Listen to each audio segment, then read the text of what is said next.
নমস্কার বন্ধুরা, আমি আবার চলে এসেছি বাঙালি ভুরিভোজ রান্নাঘরে। কাতলা মাছের মাথা দিয়ে একটা নতুন রেসিপি আপনাদের সঙ্গে শেয়ার করব। আপনারা দেখতে থাকুন, আশা করি ভালোই লাগবে। বড় বড় দুটো কাতলা মাছের মাথা কেটে ধুয়ে পরিষ্কার করে নিয়েছি। লবণ আর হলুদ মিশিয়ে নেব। ভালো করে লবণ হলুদ মিশিয়ে নিয়েছি, এবার মাছটা ভেজে নেব। গ্যাসটা ধরিয়ে দিলাম, কড়াইটা বসিয়ে দেবো। প্রায় 200 গ্রাম তেল দিয়ে দিলাম। তেল গরম হয়ে গেছে, এবার মাছের মাথাগুলো ভেজে নেব। মাথাগুলো আমি ভালো করে ভেজে নিয়েছি, এবার তুলে নেব। সব মাথাগুলো আমি এভাবে ভেজে নিয়েছি। একটু তেজপাতা, একটু সাদা জিরে আর একটু গোটা এলাচ ফোড়ন দেব। ছোট ছোট করে আলু কেটে রেখেছিলাম, এগুলো ভেজে নেব।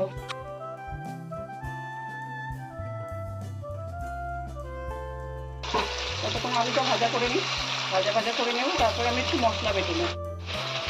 আদা, রসুন, টমেটো, কাঁচা লঙ্কা আর অল্প একটু পেঁয়াজ বেটে নেব। মশলাটা বেটে নিয়ে লাল লাল করে ভেজে নিয়েছি, এবার একটু কুচনো পেঁয়াজ দিয়ে দেব। আলু পেঁয়াজটা ভাজা করে নিয়েছি, এবার বেটে রাখা মশলাটা দিয়ে দেব।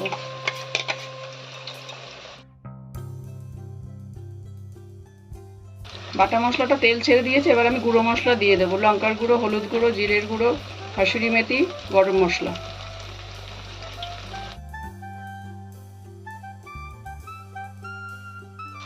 এবার দিয়ে দেবো স্বাদ মতো নুন আর অল্প একটু চিনি দিয়ে আর একটু কষিয়ে নেব।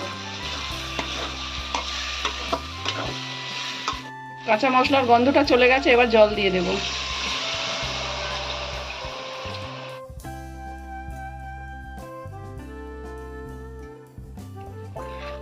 ঝোলটা ফুটে গেছে, আলুটাও সিদ্ধ হয়ে গেছে, এবার ভেজে রাখা মাছের মাথাগুলো দিয়ে দেব।